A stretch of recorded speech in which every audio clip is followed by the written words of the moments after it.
Karibu katika mfululizo wetu tunaochambua katika kuangazia suala la imani ya Kiislamu kwamba Allah ambaye anajifunua katika Qur'an takatifu ndio ambaye ni Mungu Yehova Yahwe anayejifunua katika maandiko ya Biblia takatifu.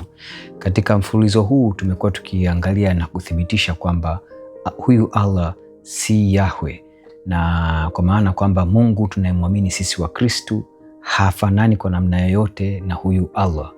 Na katika mfululizo wetu tumekuwa tukiangalia vitu kadhaa, na safari hii tunakwenda katika sehemu ya tatu. Katika sehemu ya tatu ile tunapotizama tabia ya Mungu. Safari hii tutaangazia swala la upendo. Naam, kwanza kabla kufika mbali tunataka kujua upendo ni nini. Naam, upendo ni neno pana lenye maana nyingi, lakini kwa ufupi upendo ni hali ya juu ya kujali, kuvutiwa au kushikamana na mtu au jambo fulani au kitu fulani. Kwa Wagiriki wa kale, wao katika kutafakari upendo wakaja na aina 4 za upendo. Upendo wa kwanza wanaozungumza wao wanaita agape. Agape ni upendo usio na masharti na wa kujitolea. Kwa mfano, upendo ulioko baina ya mwanadamu na Mungu au baina ya binadamu na binadamu. Naam. Aina ya pili ya upendo ambao Wagiriki wanaozungumzia ni upendo ndio unaitwa philia. Philia ni upendo wa kirafiki na uaminifu kati ya marafiki wa karibu. Huu ndio upendo wa Wagiriki wanasema ni philia. Upendo wa mwingine wa aina ya tatu unatambulika kama eros kwa Wagiriki. Huu ni upendo wa kimahaba au wa kimapenzi na inaofuatana na hamu ya kimwili. Upendo mwingine Wagiriki wanaoita storge. Storge ni upendo wa asili wa kifamilia, kwa mfano baina ya mzazi na mtoto au ndugu katika familia moja.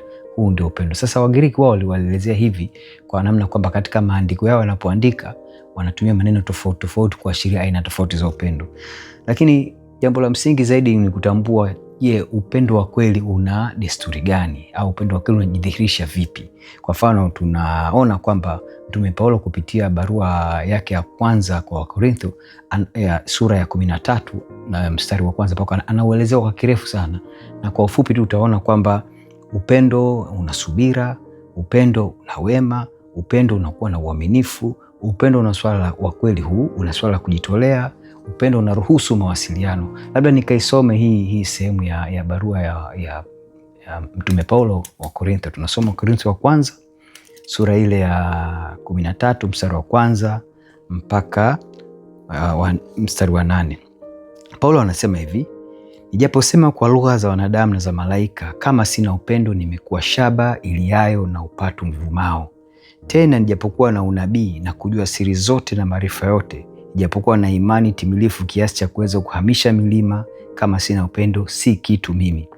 Tena nikitoa mali zangu zote kuwalisha maskini, tena nikajitoa mwili wangu niungue moto, kama sina upendo hainifaidi kitu. Upendo huvumilia, hufadhili, upendo hauhusudu, upendo hautakabari, haujivuni, haukosi kuwa na adabu, hautafuti mambo yake, hauoni uchungu, hauhesabu mabaya, haufurahii udhalimu, bali hufurahi pamoja na kweli. Huvumilia yote, huamini yote, hutumaini yote, hustahimili yote. Upendo haupungui neno wakati wowote, bali ukiwapo unabii utabatilika, zikiwapo lugha zitakoma, yakiwapo maarifa yatabadilika. Huu ndio ufafanuzi wa Paulo kwa namna gani upendo wa kweli unavyokuwa. Sasa tumekuwa tukiangalia kwamba huyu Allah na Yahwe wao kwenye swala la upendo wanakuwa vipi. Kwa mfano, katika jambo moja la msingi sana kulitambua ni kwamba upendo ni zao la mahusiano baina ya nafsi na nafsi, ama nafsi na kitu, kwamba hali ya upendo inatoka katika nafsi ya mtu mmoja anavyo mahusiano wake na nafsi nyingine, au nafsi ya mtu fulani au nafsi fulani juu ya kitu. Kwa mfano, naweza nikasema upendo wangu uko juu labda ya mke wangu au rafiki yangu, au upendo wangu uko hata kwa mnyama ninayempenda. Inawezekana ni paka, akawa mbwa, au nikapenda hata jiwe zuri tu nalipenda, nikalichukua nikaliweka nyumbani kwangu kama sehemu ya pambo kwa sababu nimelipenda. Huo nao ni namna fulani ya upendo. Naam, unapochunguza kuhusu huyu Allah na huyu Yahwe kama tulivyosema huku mwanzoni, anadhihirisha katika utatu, kwamba ndani yake kuna Baba, Mwana na Roho Mtakatifu, Mungu mmoja lakini mwenye nafsi tatu. Na unagundua kwamba huyu Yahwe ni Mungu ambaye upendo upo ndani yake, kwa sababu upendo tayari upo baina yao. Nimezungumza pale mwanzoni katika kipindi kilichopita kwamba upendo katika hizi nafsi tatu za Mungu, katika kitu kinachounganisha kimojawapo ni upendo baina yao. Sasa ukitizama katika ile imani ya Kiislamu kuhusu tauhid kwamba Allah yeye ni Mungu mmoja katika nafsi moja, ukitafakari ukamwaza Allah kabla ya uumbaji, utagundua kwamba Allah alikuwa ni Mungu, alikuwa katika hali ya upweke, hakuwa na nafsi yoyote ya uumbaji wake ambao alizoziumba, na pia hakuwa na kitu chochote kabla ya uumbaji, iwe ni viumbe vinavyoishi au visivyoishi, hakuwa navyo. Kwa huyu Allah aliishi katika hali ya upweke. Na tukiangalia katika maandiko ya Kiislamu hususan Quran, utagundua Allah si Mungu wa upendo, na si Mungu wa upendo kwa sababu yeye mwenyewe hana asili ya upendo, kwa sababu tokea milele hawezi kuwa na upendo, hasa ukizingatia kwamba kabla ya uumbaji wake, kabla ya yeye kuumba chochote vile, hakuwa na kitu chochote au hakuwa na nafsi yoyote baina yake ya kutengeneza hichi upendo. Na katika jambo jingine la msingi sana la kuzingatia katika imani ya Kiislamu na theolojia ya Kiislamu, Allah ana majina 99. Haya si tu majina katika imani ya Kiislamu, hizi ni sifa za Allah na hapewi kiumbe kingine chochote. Lakini katika haya majina 99 au sifa hizi 99 za Allah, upendo halipo, si mojawapo yale majina 99 au sifa zake 99. Kwa hiyo utagundua kwamba katika teolojia ya Kiislamu upendo ni kitu ambacho hakipo, hakitoki kwa Allah, hakipo ndani ya Allah, na si jambo ambalo linazingatiwa sana katika mafundisho ya Kiislamu.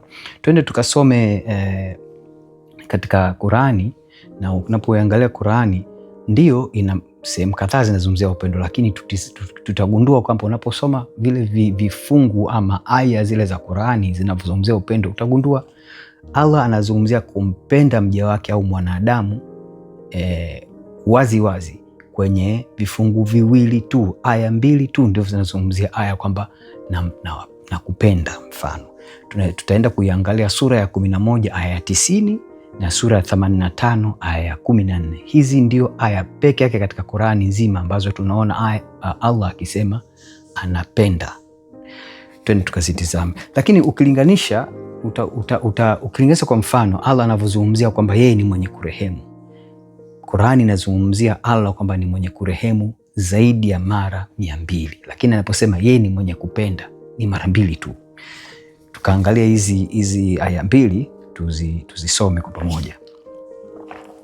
Na kwenda kwenye sura ya 11, Suratul Hud aya ya 90, inasema hivi: naombeni msamaha kwa Mola wenu, kisha tubuni kwake, hakika Mola wangu ni mwenye kurehemu na mwenye kuwapenda. Naam, tuende kwenye kipengele kingine cha pili ambacho nimesema, aya ya 2 ambayo nimesema pale mwanzo kwamba ndio sehemu peke yake ambako Allah anasema kwamba ni yeye ni mwenye upendo. Hii tunaisoma katika sura ya 85 aya ya 14. Inasema hivi: naye ni mwingi wa msamaha, mpenda waja wake. Naam, tunaona hapo namna gani hizi ndio sura peke yake ambazo katika Qurani nzima hii Allah anaonekana anasema kwamba yeye ni mwenye upendo. Sasa tukizidi kuenda mbele tutagundua mambo kadhaa. Kwa mfano falsafa ya teolojia ya upendo katika Uislamu ni kitu ambacho hakina mazungumzo mengi au hakifundishwi kwa wingi. Kwa mfano katika maelfu ya hadithi za Kiislamu, kwa upande kwa mfano Sahihi Bukhari ambaye ana hadithi zisizopungua 6,000, unakuta kwamba kwenye suala la upendo ni hadithi 95 tu ambazo zinazungumzia kupenda, hadithi 36 tu zinazungumzia kuhusu kupendwa. Tukienda katika Sahih Muslim, katika maelfu ya hadithi kutoka kwa Sahih Muslim tunakuta hadithi 22 tu zinazozungumzia kuhusu kupenda na hadithi 4 peke yake zinazozungumzia kuhusu kupendwa. Tukienda kwa Sunan Abu Daud, halikadhalika tunakuta kwamba ni hadithi 10 tu zinazozungumzia kupenda na hadithi 1 peke yake zinazozungumzia kuhusu kupendwa. Pamoja na hayo, ukija kulinganisha na kwa mfano kwa upande wa Biblia ni sehemu zaidi ya 490 au unaweza kusema mistari isiyopungua 490 katika Biblia inayozungumzia habari ya upendo, na katika hiyo mistari isiyopungua 223 katika Agano Jipya inazungumzia habari ya upendo. Na kwa mfano ukija katika Qur'ani yenyewe utagundua upendo unapozungumzwa unagawanyika katika sehemu kama 5. Sehemu mojawapo unakuta inazungumzia kwamba kuhusu mwanadamu kupenda vitu. Hii ipo kama mara 15 hivi. Kwa mfano katika aya ya 14 sura ya 3, aya ya 16 sura ya 107, aya ya 75 sura ya 75 mstari wa aya ya 20 na kadhalika. Na sehemu nyingine, aina nyingine ya upendo unaozungumziwa katika Qur'ani, ule upendo wa mwanadamu kwa wanadamu. Hii imezungumziwa kama kwenye kama aya 15 hivi. Sura ya 3 aya ya 119, sura ya 12 aya ya 8, sura ya 12 na aya 30 na kadhalika. Kuna aina ya tatu ya namna ya tatu ambavyo upendo unazungumzwa katika Qur'ani ni upendo wa mwanadamu kwa Mungu, yani Mungu anampenda mwanadamu. Hii iko kama kiasi kwenye aya kama 7 hivi. Kwa mfano sura ya 2 aya ya 165, sura ya 2 aya ya 177, sura ya 38 aya ya 32. Lakini kuna jambo moja la msingi sana unapokuja kuzisoma hizi aya zinazozungumzia mwanadamu kumpenda Mungu. Karibu mara zote utakuta kwamba huu upendo wa mwanadamu kwa Mungu umekaa katika kuepuka adhabu ya Mungu, kwamba mwanadamu yeye upendo wake unakuwa kwa Mungu au Allah ili kuepuka adhabu au hatima ya hukumu ya mwisho ile ya Kiyama, kwamba analazimika kumpenda Mungu ili aepuke ukali wa Allah katika hukumu ya mwisho, katika siku ya mwisho, katika kwenda kupata hatima yake kwenda katika Jehannam. Ndio unakuta hivyo. Sasa nimesema kwamba kuna mistari aya 2 tu katika Qur'ani ambazo tunaona Allah anazungumzia upendo kwamba anapenda. Sasa kuna namna 2 ambao upendo wa Allah anauzungumza katika namna nyingine. Namna ya kwanza tunasema namna hasi, kwamba Allah hawapendi hata kupenda kama utafanya jambo fulani, au Allah hawapendi watu wa namna fulani. Hii ni aina ya kwanza, kwamba Allah kwa mfano anasema hawapendi wavukao mipaka. Aina hii ya upendo hasi unajitokeza kwenye aya zisizopungua 22. Tutakwenda kuangalia mojawapo hiyo aya tunaisoma safari kutoka sura ya 2 aya ya 190. Sura ya 2 aya ya 190. Hii ni Suratul Baqara aya ya 190. Inasema hivi: napiganeni kwa njia ya Mwenyezi Mungu na wala wanaokupigeni, wala msipindukie mipaka, kwani Mwenyezi Mungu hawapendi warukao mipaka. Unaona, katika aya hii Allah yeye hapendi wanavuka mipaka. Kwa maana hiyo, ili Allah akupende lazima uchunge mipaka yako kama mwanadamu. Kwa hii ni aina mojawapo ya upendo ambao Allah anauwekea masharti, manake ni ili uupate lazima uepuke jambo fulani. Tunakwenda katika aina nyingine ya kwa mfano vile tunaweza kuona pia, kwa mfano Allah anasema hawapendi waovu. Kwa hiyo unakuta kuna hali hasi inayofuatana na kukosa upendo wa Allah. Katika namna nyingine ya upendo wa Allah ni kwamba unafuatana na masharti, kwamba lazima ufanye jambo fulani ndipo Allah akupende, au lazima uwe mtu wa namna fulani ndipo Allah akupende. Aina hii ya upendo katika Qur'ani inaonekana kiasi katika aya isipungua 20. Kwa mfano ili Allah akupende lazima uwe mtenda mema au unaopambana kwa ajili yake, ndipo Allah anasema Allah anawapenda wanapambana kwa ajili yake, au anawapenda watenda mema na watu kama namna hiyo. Hebu tukaone baadhi ya hizi aya Safari hii tutaangalia sura ile ile ya Al-Baqara, lakini tutakwenda kuangalia aya ya 195. Suratul Baqara aya ya 195.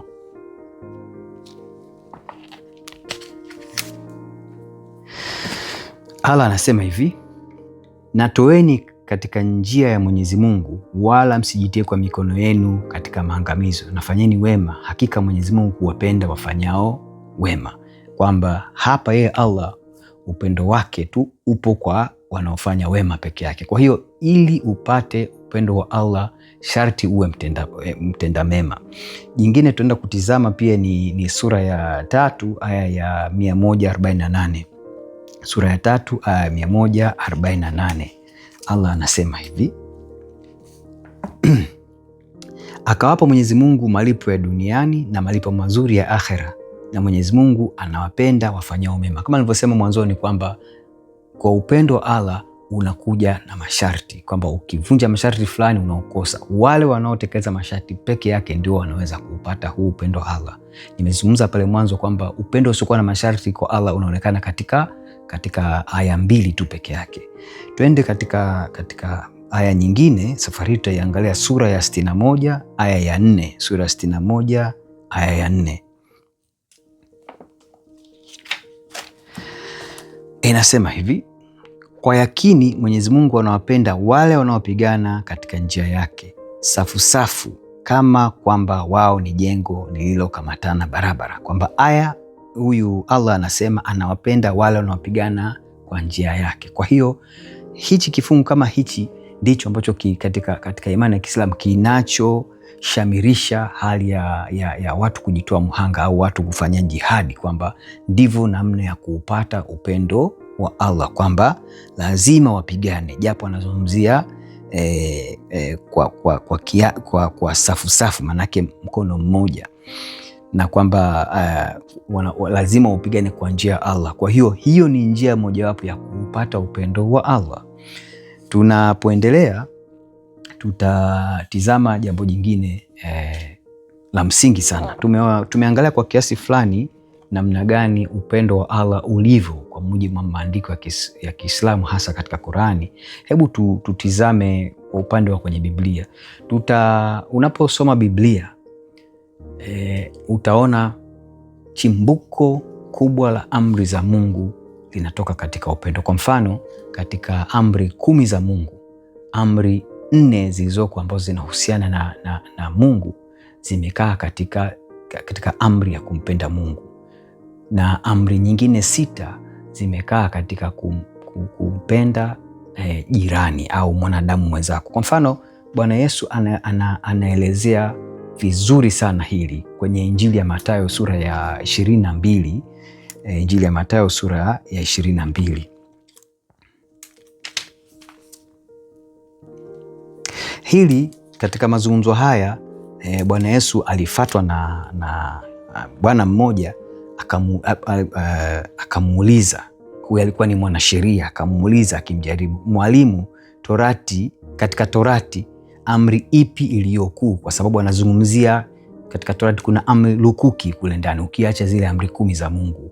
Nafikiri Wayahudi wana amri isiyopungua 100, sheria kama 600 hivi. Bwana Yesu anamjibu, akamwambia, mpende Bwana Mungu wako kwa moyo wako wote na kwa roho yako yote na kwa akili zako zote. Hii ndiyo amri iliyokuu, tena ni ya kwanza. Na ya pili yafanana nayo ni hii, mpende jirani yako kama nafsi yako. Katika amri hizi 2 hutegemea Torati yote na manabii, kwamba unapompenda Mungu ndipo unaweza kutekeleza amri nyingine zote na sheria zote, na hali kadhalika unapompenda jirani yako. Jirani hapa ni mwanadamu yoyote yule, kwamba ndipo unaweza kuepuka zile kuvunja zile amri nyingine 6. Naam, ndipo Bwana Yesu anavyotuelezea. Tukienda katika kitabu cha Walawi sura ya 19 Walawi sura ya 19 mstari wa 18 anasema hivi. Mungu anazungumza na Musa, anamwambia kwamba usifanye kisasi wala kuwa na kinyongo juu ya wana wa watu wako, bali umpende jirani yako kama nafsi yako. Mimi ndimi Bwana. Mungu anatoa kiwango cha namna gani ya kuwa na upendo kwa jirani. Mambo mojawapo anazuia ni kuwa na kisasi, na kwamba lazima umpende jirani yako kama nafsi yako. Habagui huyu jirani ni jirani namna gani. Yeye mbele tunaona ukisoma katika Injili, Bwana Yesu anaulizwa swali na yule mwanasheria wa Kiyahudi aliyekuwa Mfarisayo, akamuuliza jirani yangu ni nani? Bwana Yesu anaenda kutoa mfano wa Msamaria, kwa sababu Wasamaria walikuwa watu wakidharauliwa na Wayahudi. Kwa maana hiyo Bwana Yesu anakuja kufafanua kwamba mtu yoyote aliyepo nawe au aliyekuwa anayekuzunguka unayekutana naye ndiyo jirani. Kwa hiyo Wakristu tunapewa sheria kwamba tunatakiwa tumpende mwanadamu yote, na sio tu huyo, hata adui yako. Si tu kuwapenda, lakini anataka tuwapende na tuwaombee pia. Naam, tunakwenda kuangalia tafsiri pana ya upendo katika mafundisho ya Kikristo, hasa katika Biblia, kwamba upendo huu una tafsiri nyingi sana. Tunaona Biblia inafafanua kwa undani sana swala la upendo. Safari hii tunaenda kuangalia kwenye kitabu cha Yeremia. Hichi ni kitabu kipo katika Agano la Kale, kama tulivyosoma hichi kitabu cha Mambo ya Walawi. Yeremia sura ya 31 mstari ule wa 3. Bwana alinitokea zamani akisema, naam, nimekupenda kwa upendo wa milele, ndio maana nimekuvuta kwa fadhili zangu. Mungu hapa anazungumzia upendo wake ni upendo wa milele, na upendo huu wa milele kama nilivyozungumza pale mwanzoni ni upendo ambao asili yake uko katika utatu uliopo katika Mungu mmoja, kwamba hizi ni nafsi ambazo tokea milele wameishi katika upendo. Na ndio maana naposema anavyotupenda sisi, anatupenda katika upendo wa tangu milele. Twende katika Injili ya Yohana, tutaangalia sura ya 3 mstari wa 16 mpaka wa 17. Huu ni mstari maarufu sana katika baina ya Wakristu. Ni sehemu moja hapo katika mistari kadhaa ya Biblia ambao maarufu sana. Yani utakuta kwingine kwa t-shirt zimeandikwa John 3:16 au Yohana 3:16, lakini tutasoma mstari wa 16 pamoja na ule wa 17. Yohana anasema hivi: kwa maana jinsi hii Mungu aliupenda ulimwengu hata akamtoa mwanawe pekee, ili kila mtu amwaminie asipotee, bali awe na uzima wa milele. Maana Mungu hakumtuma mwana ulimwenguni ili auhukumu ulimwengu, bali ulimwengu uokolewe katika yeye. Huu ndio upendo wa Yahwe Mungu tunayemwamini, kwamba baada ya kuona wanadamu wamepotea na wanazidi kutenda dhambi na hawana namna ya kupata wokovu wa kweli, akaamua kumtoa mwanae Bwana wetu Yesu Kristu kufa msalabani ili awe fidia ya dhambi na alete wokovu. Huu ni upendo wa namna ya pekee kabisa ambao tunaona Mungu mwenyewe anazungumzia kwa kupitia mwinjili Yohana. Twende tukaangalie kitabu kingine. Safari tutaangalia waraka wa kwanza wa Yohana, waraka wa kwanza wa Yohana sura ile ya 4. Waraka wa kwanza wa Yohana kwa watu wote, sura ya 4 mstari wa 7 mpaka wa 9. Yohana anasema hivi: wapenzi, na mpendane, kwa kuwa pendo latoka kwa Mungu, na kila apendaye amezaliwa na Mungu, naye anamjua Mungu. Yeye asiyependa hakumjua Mungu, kwa maana Mungu ni upendo. Katika hili pendo la Mungu lilionekana kwetu, kwamba Mungu amemtuma mwanawe pekee ulimwenguni ili apate uzima kwa yeye. Tunaona Yohana anapomzungumzia Mungu kwamba anasema Mungu ni upendo. Kama nilivyosema pale mwanzoni kwamba asili ya upendo inatoka kwa Mungu, na huu Mungu Yahwe ambaye huu upendo ulianza katika zile nafsi tatu, kwamba tangu milele hizi nafsi tatu zimeishi katika upendo mkamilifu baina yao.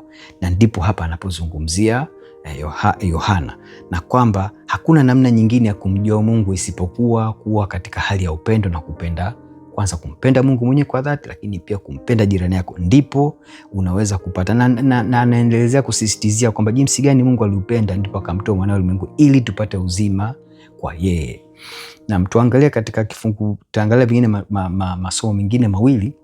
Safari tutaangalia katika barua ya Paulo kwa Warumi. Tunaangalia barua ya Paulo kwa Warumi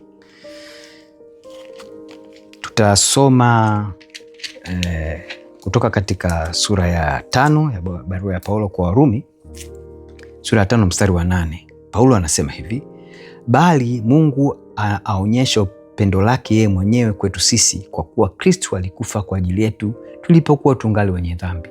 Naam, ukitizama falsafa hii au fundisho hili ambalo Paulo anatuandikia, anasema Yesu alikufa kwa ajili yetu sisi tungali wenye dhambi.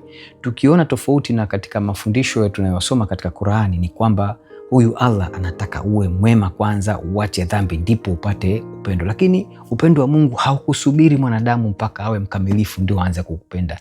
Yeye Bwana wetu siku alikufa msalabani, tungali sisi tuna dhambi, ndipo tunapata wokovu. Mungu anatuokoa kutoka katika dhambi, hatuachi, na anajua wanadamu katika udhaifu wetu hakuna namna ambavyo tunaweza tukatenda wema ambao unaweza ukavuta upendo wa Mungu. Haiwezekani. Au wema ambao unaweza tukaufanya tukapata ukamilifu au tukahesabika wenye haki. Ndio maana Bwana wetu Yesu Kristo anakufa msalabani kutuokoa tungali tukiwa tuna dhambi. Tunaenda kuangalia pia katika barua hiyo ya Paulo kwa Warumi, safari tutaangalia aya ya 8. Aya ya 8 tunakwenda kutizama mstari wa 38 na 39. Paulo anasema hivi: kwa maana nimekwisha kujua hakika ya kwamba wala mauti wala uzima wala malaika wala wenye mamlaka wala yaliyopo wala yatakayokuwapo wala yenye uwezo wala yaliyo juu wala yaliyo chini wala kiumbe kingine chochote hakitaweza kututenga na upendo wa Mungu ulio katika Kristo Yesu Bwana wetu.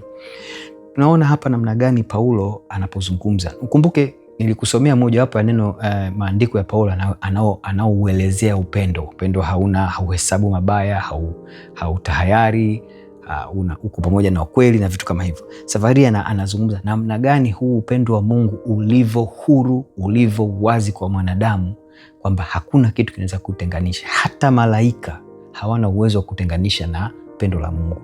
Anapozungumzia malaika hapa, inawezekana Paulo anawazungumzia malaika waovu, yani Ibilisi, kwa sababu kumbuke shetani kabla ya kuasi alikuwepo katika uwepo wa Mungu kama malaika mwema, lakini baada ya kuasi anatupwa katika hukumu ya milele, na huyu yeye yuko katika vita siku zote dhidi ya wanadamu na Mungu. Na unakuta kwamba hata afanyeje yeye, huyu shetani, huyu malaika muovu, hawezi kututenga na upendo wa Mungu. Na mambo mengi kama tunaona jinsi gani, lakini upendo huu pia ni upendo wa Mungu ulio katika Kristo Yesu Bwana wetu. Upendo huu unakamilika, upendo wa Mungu anaukamilisha kwa kumtoa mwanawe ambaye alikuwa fidia ya dhambi na malipizi ya dhambi na wokovu wake kwa kifo chake msalabani. Tunaona jinsi gani taswira pana ya upendo katika Biblia inavyojielezea. Sasa jambo jingine ambalo tunaweza tukaliangalia kumuona huyu Allah upendo wake umekaa vipi. Kuna dhana nyingi katika imani ya Kiislamu. Kwa mfano, kuna dhana ya adhabu ya moto wa Jahannam. Naam, katika adhabu ya moto wa Jahannam ni kwamba tutakuja kuona kwamba mwanadamu, kuna wanadamu ambao Allah amewaandikia kwenda motoni. Hata iweje hawa amewaumba toka mwanzo kwamba watakwenda tu motoni. Sasa jiulize wewe, huyu Mungu anakuwaje na upendo kiasi kwamba amhukumu mtu toka kuumbwa kwake kwamba atakwenda kwenye moto wa milele Jehanamu, kwenye mateso makali ambayo hayaelezeki.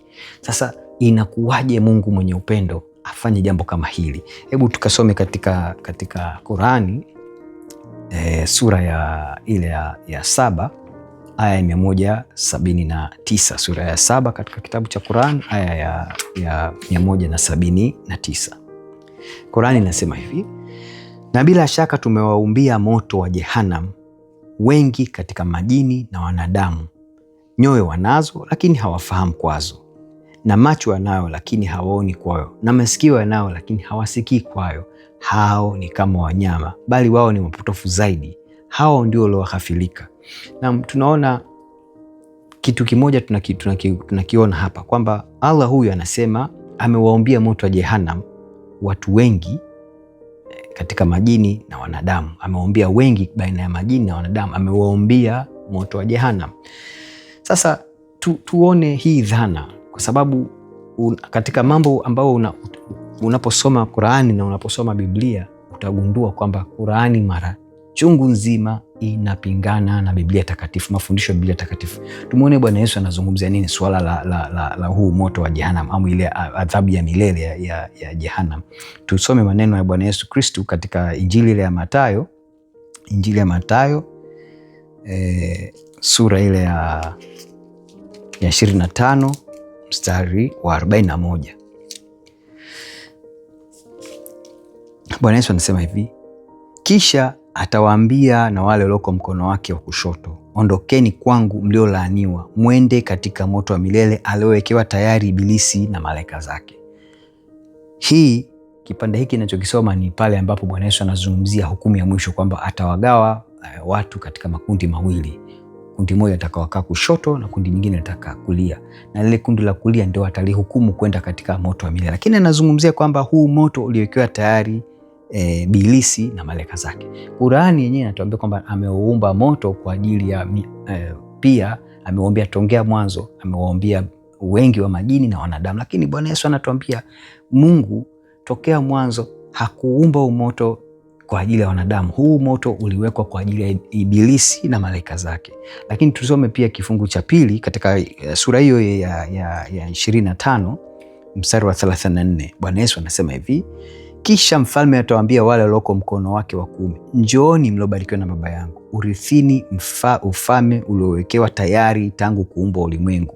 Tunaona wazi wazi kabisa huyu Allah yeye anaumba Jehanamu kwa nia ya kuwatupa wanadamu pamoja na majini kwenye moto. Lakini Bwana Yesu anatueleza kwamba hili halikuwa mpango wa Mungu, kwamba mpango wa Mungu ulikuwa mwanadamu aishi milele katika ufalme uliokuwa tayari tokea kuumbwa kwa ulimwengu. Lakini wakati huo anasema kwamba kusudio la kuumba moto halikuwa kwa ajili ya mwanadamu, kwamba moto ule uliumbiwa Ibilisi na malaika zake, isipokuwa tu pale mwanadamu alipoamua kuasi, Adamu na Eva, na kufuata ushauri wa mpotofu wa Ibilisi pale kwenye bustani ya Eden, ndipo ambapo akachagua upande wa Ibilisi, na ndipo hukumu ya kwenda Jehanamu ikampata. Kwa sababu unapotenda dhambi, unapofanya uasi, manake unaamua kwa utashi wako wewe mwanadamu, nikiwemo mimi, unaamua kukataa ya Mungu, unaamua kwenda upande wa Ibilisi. Na ndicho kinachompeleka mwanadamu kwenye hukumu ya Jehanamu. Naam, tukiendelea zaidi tunachunguza dhana nyingine katika imani ya Kiislamu inayoitwa kudura, yani katika lugha ya Kiarabu inaitwa al-qadara. Kudura ni kwamba kwa mujibu wa Waislamu mwanadamu hana utashi, hawezi kuchagua, na kwamba katika maisha yake yote ambayo yanayafanya yanatokana na kwamba Mungu au Allah amemwandikia toka mwanzo wa kuumbwa kwake. Kwa maana hiyo huyu mwanadamu hana utashi na hawezi kuepuka lolote lile ambalo Allah alimpangia, ikiwemo kwenda katika moto wa Jehanamu. Tuangalie kwa mfano katika hizi hoja mbili. Tutarudi kwanza katika ile hoja ya kwanza kuhusu adhabu ya moto. Tusome katika hadith Sahih Muslim, hadithi namba 2767A. Tutasoma hadithi kutoka kwa Sahih Muslim, hadithi namba 2767A. Inasema hivi: imepokewa kutoka kwa Abu Musa kwamba Mtume wa Mwenyezi Mungu alisema, itakapokuwa siku ya Kiyama, Allah atampa kila Muislamu Myahudi au Mkristo na kusema, huyu ndio wokovu wako na moto wa Jehanamu. Naam, tunaangalia hapo kwamba huyu Allah anawatoa Waislamu katika moto wa Jehanamu kwa kuwabadilisha na aidha kwa Myahudi au Mkristo. Sasa fikiria yeye huyu Allah kama angalikuwa Mungu wa upendo, ina maana tayari ni mbaguzi, hana upendo, na upendo wake ni wa masharti tu. Anachagua kumpenda, anachagua kumchukia, pasipo kujali kama huyu mtu alitenda mema ama la. Na tunakwenda kusoma hadithi nyingine hiyo katika mlolongo wa Sahih Muslim. Safari tutaisoma hadithi namba 2767D. Ile ya mwanzo nilikwambia ni 2767A. Safari hii tunasoma Sahih Muslim hadithi namba 2767B. Anasema Abu Burda amepokea kutoka kwa Mtume wa Mwenyezi Mungu akisema, watakuja watu miongoni mwa Waislamu siku ya Kiyama wakiwa na dhambi nzito kama mlima, na Allah atawasamehe na atawaweka Mayahudi na Wakristo badala yao. Abu Rabu akasema, sijui ni nani mwenye shaka. Abu Burda akasema, nilimsimulia Umar bin Abdulaziz. Akasema, je, ni baba yako aliyekusimulia kutoka kwa Mtume na kwa Mwenyezi Mungu? Nikasema ndio. Naam, hadithi hizi mbili zina uwiano mkubwa. Zina uwiano mkubwa kama nilivyosema hapo mwanzoni kwamba tunaona jinsi gani Allah anapohukumu wa Yahudi na Wakristo kuwatoa baadhi ya Waislamu kutoka katika moto wa Jehannam. Naam, hiyo ni dhana mojawapo ambayo ina ukakasi mkubwa. Tuangalie sasa katika maandiko kwenye Biblia kwamba tulisema pale mwanzo kwamba msingi wa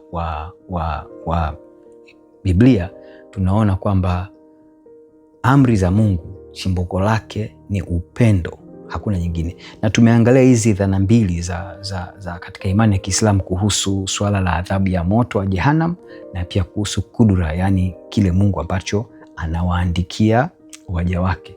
Turudi huko, tutaangalia baadhi ya maandiko katika Qur'ani ambayo inazungumza kwa kina kuhusu swala hili. Safari hii tutaenda kuangalia Qur'ani aya ya 54 sura ya 54 aya ya 49. Sura ya 54 aya ya 49. Qur'ani inasema hivi: kwa hakika sisi tumekiumba kila kitu kwa kiasi chake mahsusi.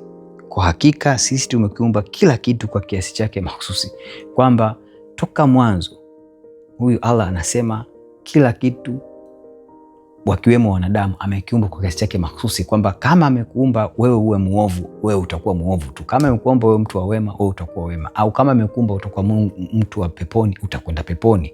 Kama amekuumba ameamua wewe uwe mtu wa jehanamu, utakwenda jehanamu. Huna namna nyingine. Kwa maana hiyo mwanadamu hana utashi. Ni kudura za Mungu tu zinaamua matendo yake, zinaamua hatima yake. Tukasome tena mstari sehemu nyingine katika Qur'an. Safari tutakwenda katika aya ya 57 sura ile ya 22. Aya ya 57 sura ya 57 aya ya 22. Samahani kwa hilo. Tunaenda kusoma sura inaitwa Suratul Hadid aya ya 22. Hautokei msiba katika ardhi wala katika nafsi zenu, ila umekwisha kuandikwa katika kitabu kabla hatujauumba. Kwa yakini hilo ni sahihi kwa Mwenyezi Mungu, kwamba kila kitu huyu Allah anakuwa amekiandika. Katika Kiingereza tunasema predestined, kwamba kila kitu amekiandika na amekitolea maamuzi. Kwa hiyo na wewe mwanadamu huna namna yoyote ya kukiepuka kile, kwamba hatima yako Allah ameshaitia katika kitabu. Tuende katika aya nyingine. Safari tutaenda kuangalia sura ya 76 aya ile ya 30. Sura ya 76 aya ile ya 30 inasema hivi: wala hamwezi kutaka asipotaka Mwenyezi Mungu, hakika Mwenyezi Mungu ni mwenye elimu, mwenye hikma. Kwamba hakuna namna yoyote mwanadamu ambaye anaweza akalifanya lolote lile kwa namna yoyote ile ikiwa kama Allah hakulipanga. Ndiyo maana huu mstari tuliosoma. Sasa twende katika neno jingine, upande mwingine. Safari tunaenda kusoma sura ya 35 aya ya 8. Hii inatoka katika hii sura inaitwa Suratul Fatir aya ya 8. Inasema hivi: je, yule aliyepambiwa amali zake mbaya na akaziona njema, bila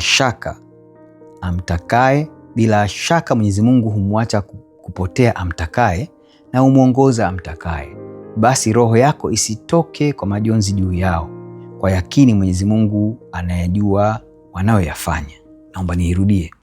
Inasema hivi: je, yule aliyepambiwa mali zake mbaya na akaziona njema, bila shaka Mwenyezi Mungu humwacha kupotea amtakaye na humwongoza amtakaye. Basi roho yako isitoke kwa majonzi juu yao, kwa yakini Mwenyezi Mungu anayejua wanayoyafanya. Kwamba kwa kipande hiki katika Qur'ani kinazungumza kwamba huyu Mungu huyu Allah yeye anamuongoza amtakaye na ambaye humuongoza amtakaye, na pia humwacha kupotea amtakaye, kwamba hatima ya mtu aidha kupotea au kupata uongofu tayari Allah ameiamua. Kwa hiyo mwanadamu yeye hana utashi wa kufuata lililo jema au lililo baya kwa namna yoyote ile. Kwa hiyo hatima ya mwanadamu kwa mujibu wa Qur'ani hii ni iko moja kwa moja kwa Allah. Sasa Mungu wa namna hii huwezi kumuita ni Mungu mwenye upendo. Kama wewe amekuandika kwenda peponi, unaweza ukasema ni Mungu mwenye upendo, lakini vipi kwa wale ambao amewaandikia tokea mwanzo, tokea kuumbwa kwao kwamba hawa watakwenda katika Jahannam? Inakuwa vipi? Tukasome hadithi mojawapo ambayo inaonyesha pia hii dhana. Safari hii tuenda kusoma kutoka katika hadithi za Sahih Bukhari. Tutasoma hadithi namba 3208. Amesema hii hadithi hadithi hii kama nilivyosema inatoka katika Sahih Bukhari. Amesema Mtume wa Mwenyezi Mungu, mjumbe wa kweli, mwenye uvuvio wa kweli, mwanadamu huwekwa ndani ya tumbo la mama katika muda wa siku 40, kisha anakuwa donge la damu nzito kwa muda sawa na huo, kisha kipande cha nyama kwa muda unaofanana na huo. Kisha Mwenyezi Mungu humtuma malaika aliyeamrishwa kuandika mambo manne. Anaamrishwa aandike matendo yake, riziki zake, kifo chake, na iwapo atakuwa mwenye haki au mpotevu. Kisha roho inapulizwa ndani yake. Basi mtu miongoni mwenu anaweza kutenda mema mpaka itabaki ridhaa moja baina yake na pepo, kisha yale yaliyoandikiwa yanaamua tabia yake na akaanza kufanya vitendo vya watu wa motoni. Na vile vile mtu miongoni mwenu anaweza kufanya vitendo mpaka kuwekwa ridhaa moja tu baina yake na moto, kisha yale yaliyoandikiwa yataamua mwenendo wake na akaanza kufanya vitendo vya watu wa peponi. Maana yake nini? Kwamba Sahih Bukhari hapa katika hii hadithi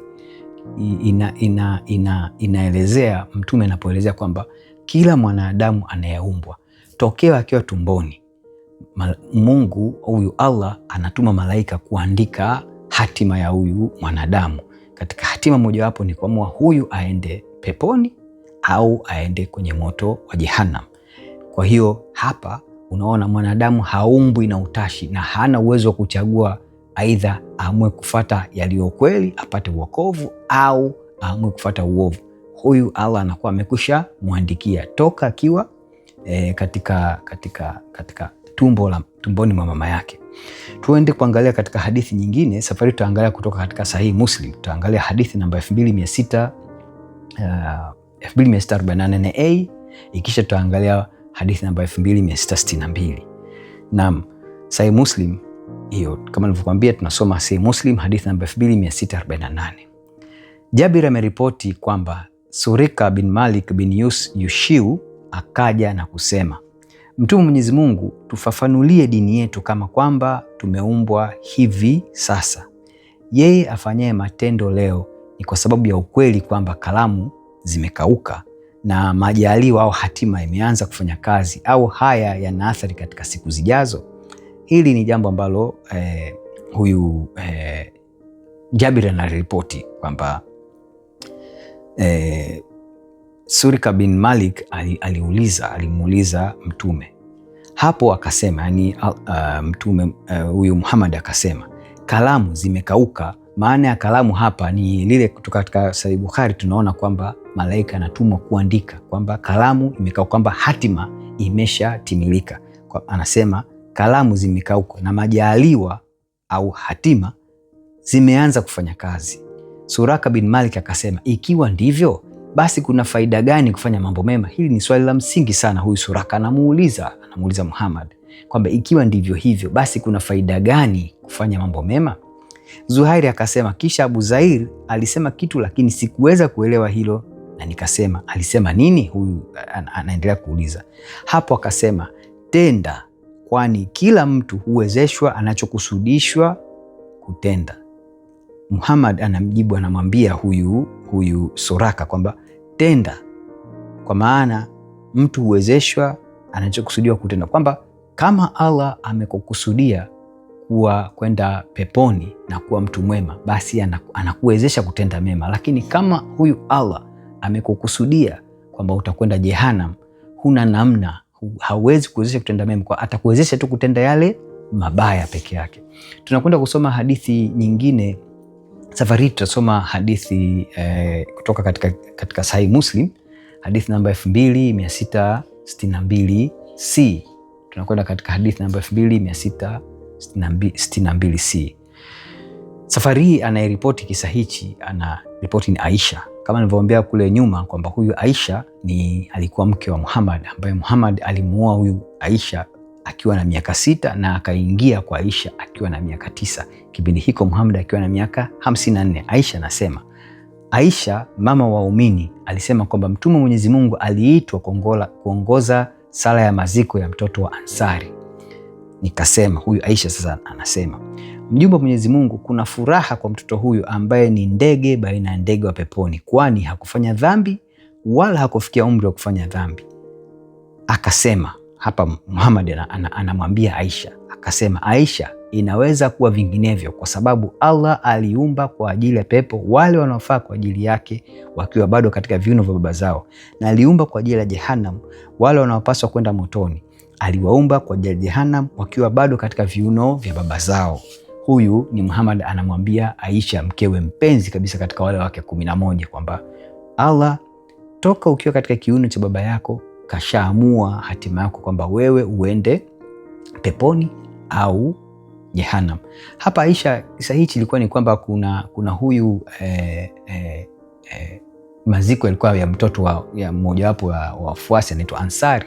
Alikufa huyu, alikuwa mtoto mchanga. Kwa hiyo Aisha akafikiri kwa sababu huyu alikuwa mtoto mchanga, basi atakuwa amekwenda peponi. Mama anakamwambia haiko hivyo, inategemea ikawa tofauti, kwa sababu kuna wale ambao Allah tokea wakiwa viunoni mwa baba zao aliwaombia pepo, na kuna wale ambao tokea wakiwa katika viuno vya baba zao aliwaombia Jehanamu. Kwa maana hiyo hata mtoto mchanga katika imani ya Kiislamu hatima yake yaweza kuwa vyovyote, kwamba kutokuwa na dhambi si sababu ya kwenda peponi. Hali kadhalika kuwa na dhambi si sababu ya kuikosa pepo. Haya ni mafundisho ya Kiislamu, ndugu zangu. Naam, twende katika jambo letu jingine la msingi, tuone kwenye Biblia mitazamo hii imekaa vipi. Tuone kwenye Biblia. Safari tutakwenda kusoma kutoka katika kitabu cha Yona. Tutakwenda kusoma katika kitabu cha Yona sura ya 3 mstari wa 9 mpaka wa 10. Yona anasema hivi: ni nani ajuaye kwamba Mungu hatageuka na kughairi na kuiacha hasira yake kali ili msiangamizwe? Mungu akaona matendo yao, ya kuwa wameiacha njia yao mbaya, basi Mungu akalighairi ile neno baya ambalo alisema atawatenda asilitende. Hiki kilikuwa ni kisa kile cha Yona ambao alituma kwenda kwenye ule mji wa Ninawi, kwamba Mungu alikuwa amekusudia kuuteketeza ule mji.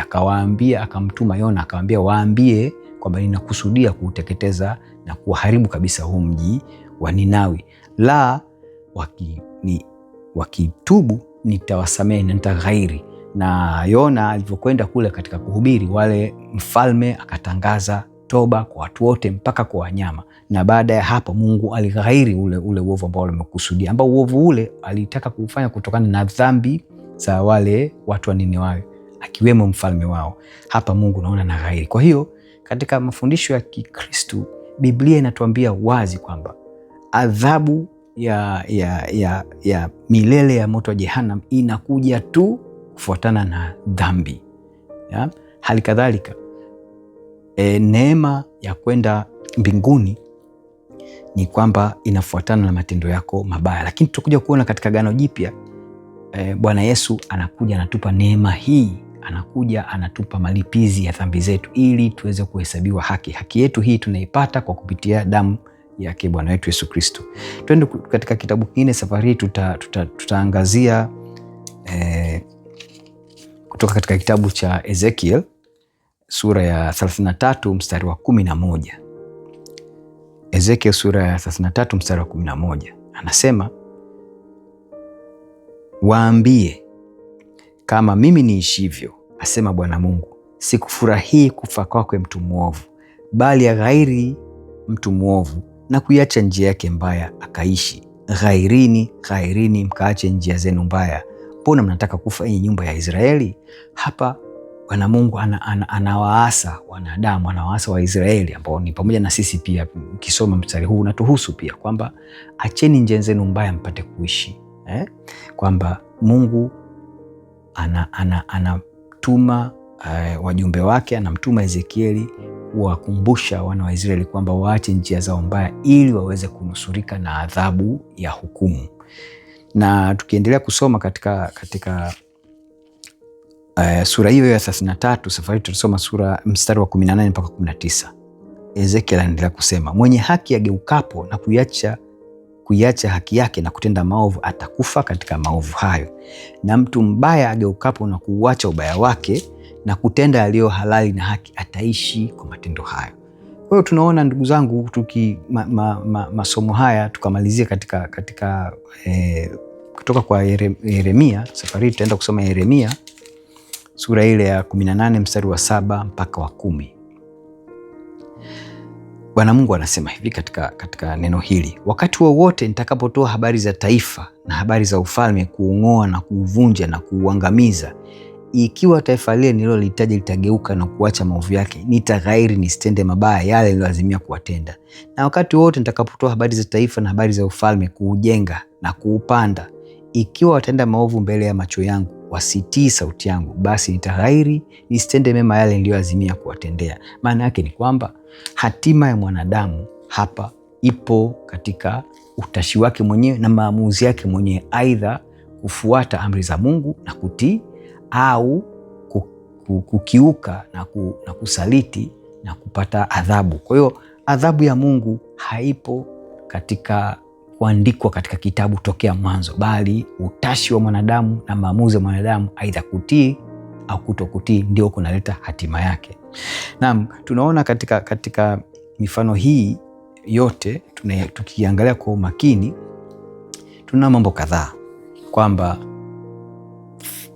huyu Allah hawezi kuwa Mungu wa upendo, kwa sababu mambo yake, mipango yake hayatokani na chanzo chake cha upendo.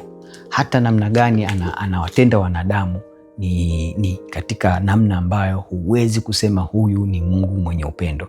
Lakini tukimtizama Yahwe, Mungu anayeabudiwa na Wakristo, Mungu anajidhihirisha katika maandiko matakatifu ya Biblia, ni Mungu mwenye upendo, Mungu anayekupa utashi wa kuchagua mema na mabaya, Mungu ambaye anakupa nafasi ya kutubu, Mungu ambaye anafika pahala anaamua kumtuma mwanawe pekee ili aweze kulipa fidia ya dhambi, ili kutupa nafasi sisi wanadamu tuweze kupata ule uzima wa milele.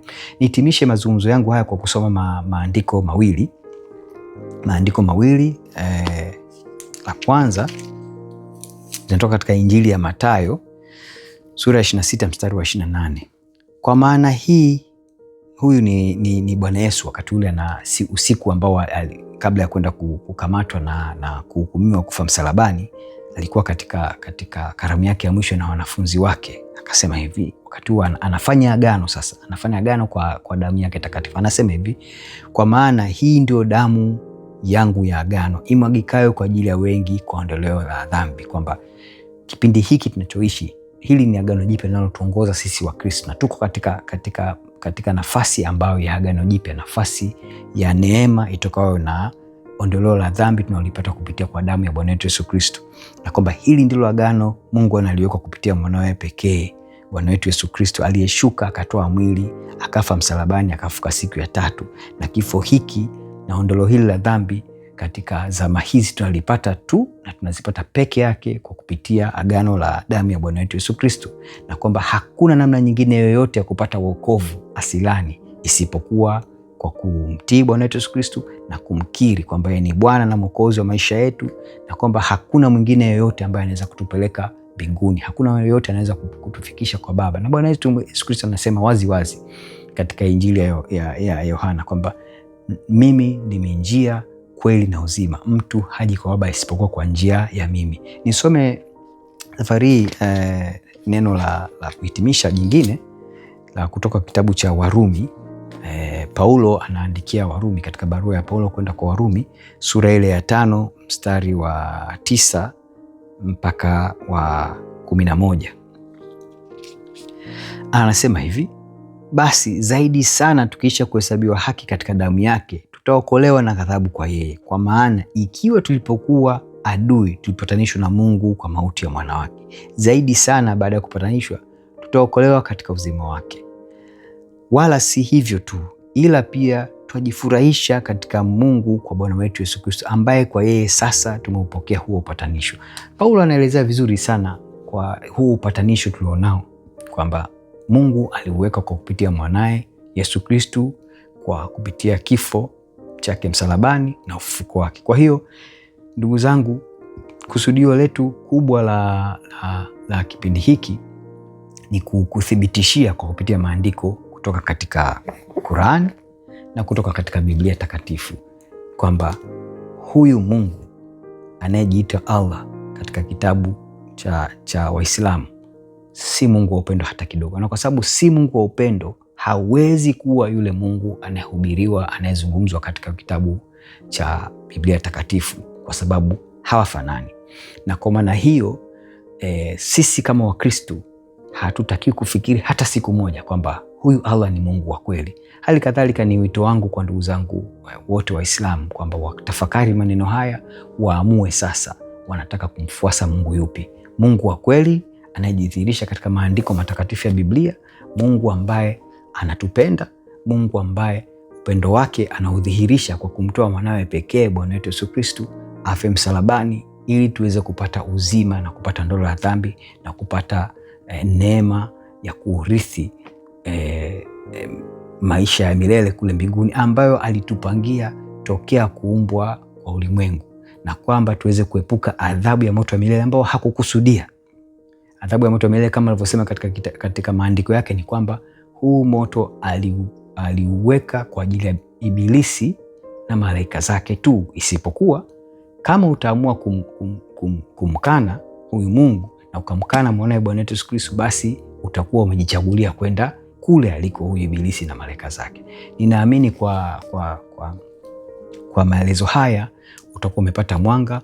Nikukaribisha wewe ndugu yangu Muislamu utafakari mambo haya. Sina nia ya kukashifu imani yako, sina nia ya kukosoa, bali nina nia kuonyesha ukweli jinsi ulivyo, kama Bwana Yesu alivyotuambia kwamba ukweli utatuweka huru na tutakuwa huru kweli kweli.